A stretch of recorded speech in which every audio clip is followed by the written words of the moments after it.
Oi, tudo bem?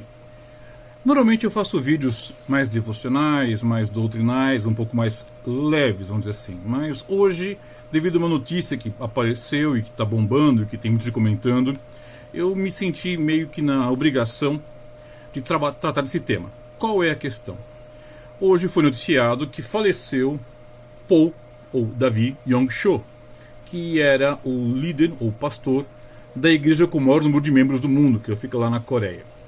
Eu não quero tratar da pessoa de Yong-Cho, nem vou tratar da questão da mudança do nome dele, mas eu quero falar com você algumas coisas, porque eu vejo pessoas, não, um exemplo, um modelo, um grande homem, servo de Deus, papapá, e basicamente era porque escreveu vários livros e tinha uma igreja numericamente muito grande. Bom, quanto a ter uma igreja numericamente muito grande, eu não vou entrar em consideração disso, esse é um assunto para muitos estudos.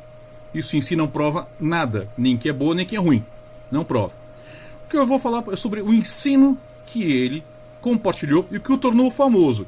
E não vou falar sem tema base, eu vou mostrar para vocês aqui, tem o livro A Quarta Dimensão, que foi publicado pela editora Vida, do Paul Yong-Cho, o nome dele era Paul, não era Davi. Esse livro foi publicado, essa versão que eu tenho aqui em mãos, ela é de 1987. E eu li esse livro há muito tempo atrás, porque na época estava muito famoso ele, então eu quis saber o que ele estava falando, qual era o ensino dele. E já naquela época, 87, aí já vão quase mais de 30 anos atrás, não, quase 30 anos atrás, mais de 30 anos atrás, mas estou ficando velho. Ele já falava algumas coisas que eram complicadas, tá? Eu vou ler para você alguns trechos do livro dele, eu vou comentar. No final desse vídeo vai estar a foto desses trechos do livro, a foto da capa, tudo mais, para você confirmar que eu não estou inventando história. Então aqui, na página 19 do livro A Quarta Dimensão, no capítulo Incubação, uma lei da fé, ele fala o seguinte, ele coloca Deus dizendo o seguinte, disse meu espírito, sim, esse é o seu problema, o problema de todos os meus outros filhos, imploram exigindo todo tipo de coisas, mas o fazem com termos tão vagos que não posso responder. Será que você não sabe que há dezenas de tipos de escrivaninhas, cadeiras e bicicletas? Mas você simplesmente pediu-me uma escrivaninha, uma cadeira e uma bicicleta. Não pediu uma escrivaninha específica, nem uma cadeira, nem uma bicicleta específicas. Nesse trecho aqui ele está contando que em um certo momento ele decidiu orar pedindo para o Senhor algumas coisas, né? E aí o Senhor respondeu para ele o seguinte, você não definiu o que você queria. Você não me definiu como você queria. Então aí, eu não pude responder para você por causa disso. Você não especificou qual o teu desejo. Aí você para e pensa, peraí. Deus é um estoquista que precisa de um formulário corretamente preenchido, com a explicação correta, para que ele possa atender o pedido? É assim que funciona? Essa é a percepção que devemos ter sobre Deus? Onde está a questão da soberania do Senhor? Mas não é só essa frase, tem várias. Aí depois ele avança, né? Na página seguinte, página 20, ele vai falar assim, encomendei estas coisas em termos tão específicos que Deus não poderia cometer erro algum em entregá-las. Então realmente senti o fluir da fé, então realmente senti a fé fluir do coração e regozijei-me no Senhor. Nessa noite, dormi como uma criança. Vocês percebem que, embutido nessa afirmação dele, ficou claro que Deus só não iria errar, ou não teria como errar, porque ele, Yong-Cho, foi específico no pedido dele. Ele foi de forma tão específica que Deus não tinha como errar. Deus, na opinião de Yong-Cho, pode cometer erros. Eu pergunto para vocês, Deus pode errar? Pessoal, como eu falei, eu não estou interessado na moral, ética, comportamento, pecados pessoais de Yong-Cho. Não sei, não pesquisei e não me interessa saber. O que eu sei é o que ele escreveu, o que ele ensinou. E este ensino é mentiroso. Esse ensino é falso. Ele está negando a onisciência e a onipotência de Deus. Está colocando Deus de soberano para estoquista.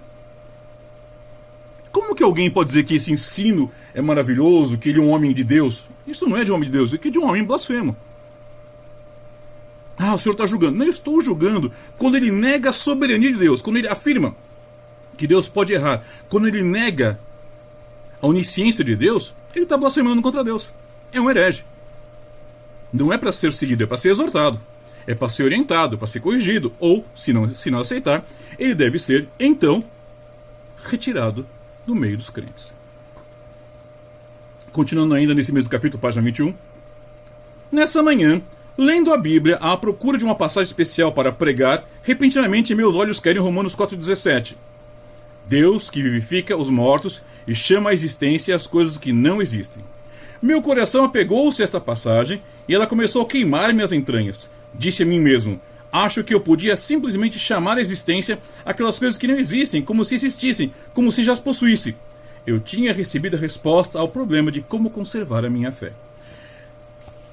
Yang-Shu centra basicamente nesse livro especial, mas em outros também, a sua perspectiva de cristã em cima de como entender o que é fé. Em outra parte do livro ele vai dizer que fé é uma força que está acessível a qualquer pessoa, tanto a budistas, quanto a mágicos, quanto a cristãos. É uma força neutra, que só basta você saber mexer, apertar os botões certos, os mecanismos corretos, que a coisa vai acontecer. Ou seja, não é uma questão de relação com Deus.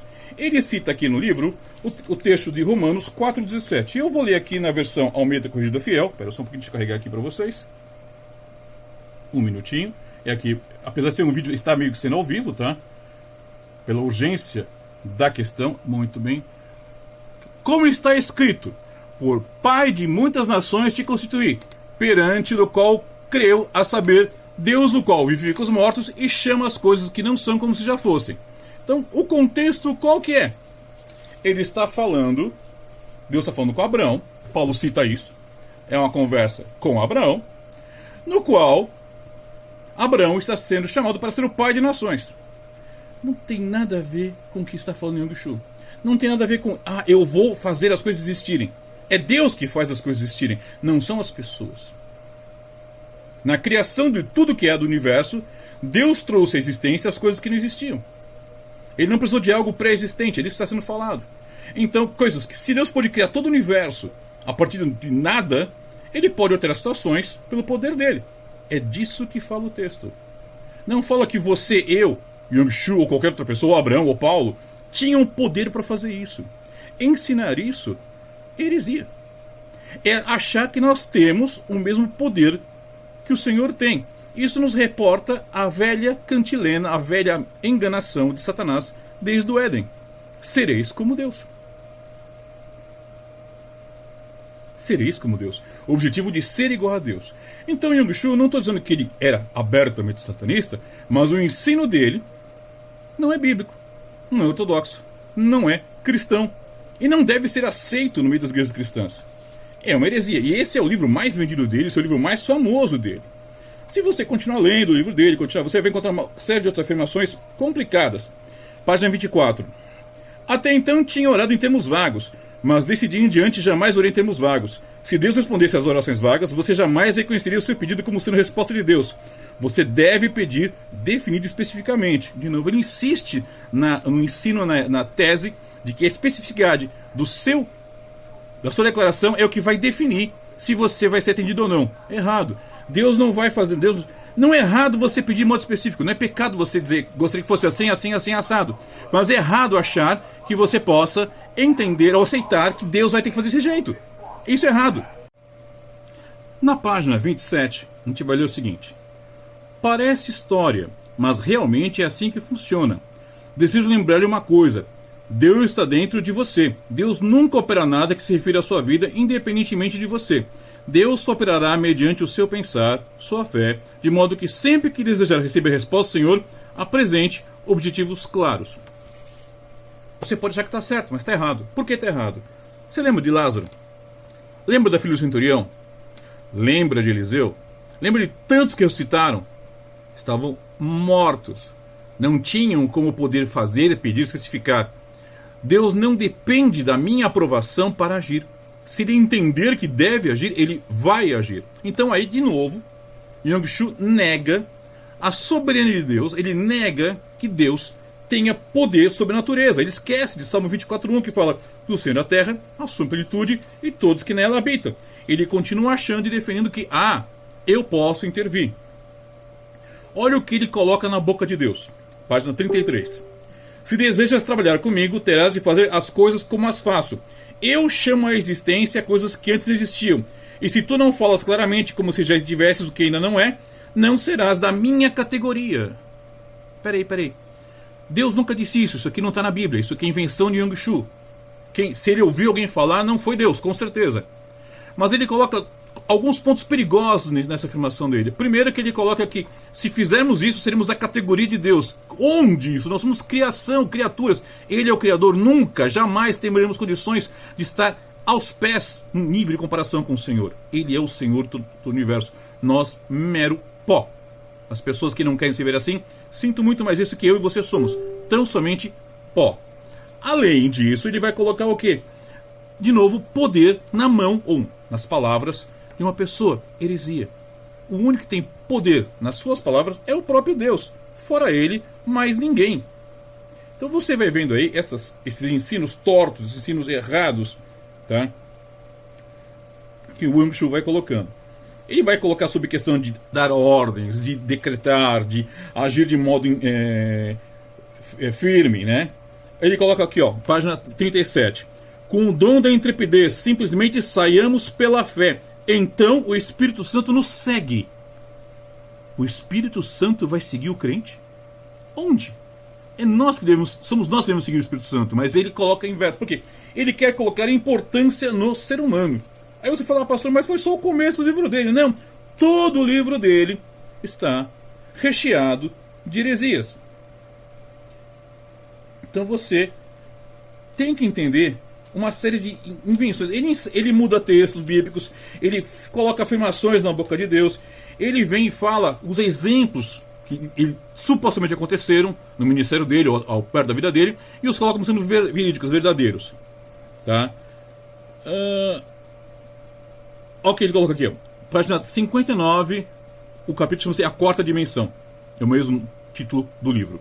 Esta filha agora tem 3 filhos e é uma das líderes da unidade celular mais importante dos lares da minha igreja. É uma evangelista ardorosa. Isso tudo aconteceu porque a sua mãe mudou a visão e o sonho aplicando a lei da quarta dimensão. Deus não tem nada a ver com isso. A ação e a vontade de Deus não opera, não existe, não é real. Para ele, não interessa. Olha aqui. Vamos ver aqui um pouquinho mais. Tem muita coisa que eu anotei nesse livro aqui. Isso foi em 87. Eu tinha 20 anos de idade. Tá? Eu não tinha nem muito conhecimento. Tá? Página 67. O poder criador da palavra falada. Há um segundo motivo pelo qual necessitamos do uso do poder criativo da palavra falada. Ela não somente pode ajudar-nos a ter êxito em nossa vida, mas o Espírito Santo também precisa que a usemos a fim de realizar os propósitos de Deus. Olha só. O Espírito Santo não pode fazer as coisas se você não falar. Puxa vida, o Espírito Santo, tadinho, ele está restringido na sua ação. De novo, ele retira o poder de Deus, na sua prédica, não de fato, é claro, e joga em cima dele mesmo, do ser humano. Blasfêmia. Ele está negando o poder da soberania, a autoridade de Deus, e atribuindo esse poder ao ser humano. É absurdo umas coisas dessas, mas é o que ele está colocando. Tá? Vamos avançar um pouquinho mais o livro de aqui. Eu lembro que tinha umas aqui mais para o final. Página 78. A palavra falada tem poder. E quando a pessoa libera essa palavra, é ela e não a pessoa que fez os milagres. Deus não é citado. A questão é a palavra. Lembre-se de que Cristo depende de você e de sua palavra falada a fim de liberar a sua presença. Como é que é? Cristo não pode estar presente se não houver a palavra falada do ser humano. Que heresia é essa? A heresia de Yang-Shu. Então, pessoal, tem muita coisa aqui. Eu podia ficar passando muitos minutos, eu não quero gastar tanto tempo assim. Então, eu posso até depois, se quiserem, tratar do tema. De repente a gente pode até fazer uma live, marcar uma live para tratar sobre as heresias do ensino do Yang-Shu. Mas ele não foi um grande homem de Deus. Eu espero sinceramente que antes da morte ele tenha se arrependido da heresia que ele ensinou, das heresias que ele ensinou, das blasfêmias que ele proferiu, e tenha restaurado, ou tenha pelo menos entrado em comunhão com o Senhor. Porque o que ele fez durante todo o ministério dele ensinando essas coisas é heresia, é blasfêmia, é contra a palavra de Deus. E a questão é orar agora pelas pessoas que acham que ele é um servo do Senhor, para que entendam que ter uma igreja cheia de gente não significa nada. Assim como também não significa nada ter uma igreja com 2 pessoas. É uma tolice humana achar que muita gente ou pouca gente representa algo diante de Deus. A ação humana em nada afeta o Senhor. Em nada libera o seu poder. Em nada amplia o seu poder. Em nada permite que ele atue. Ele age como ele quer, quando ele quer, aonde ele quer, em quem ele quer. Ele é Deus. Então, queridos, pensem nisso, tá bom? Deus abençoe. Vocês estão vendo aí embaixo as minhas redes sociais. Vamos bater papo, qualquer coisa. Estou aqui à disposição. Deus abençoe vocês. Tchau, tchau. Sigo feliz, pois não vou sozinho. Tenho o Senhor a me acompanhar. Todo o cansaço da jornada, os perigos dessa estrada, nada vai me deter. Deus irá me guiar.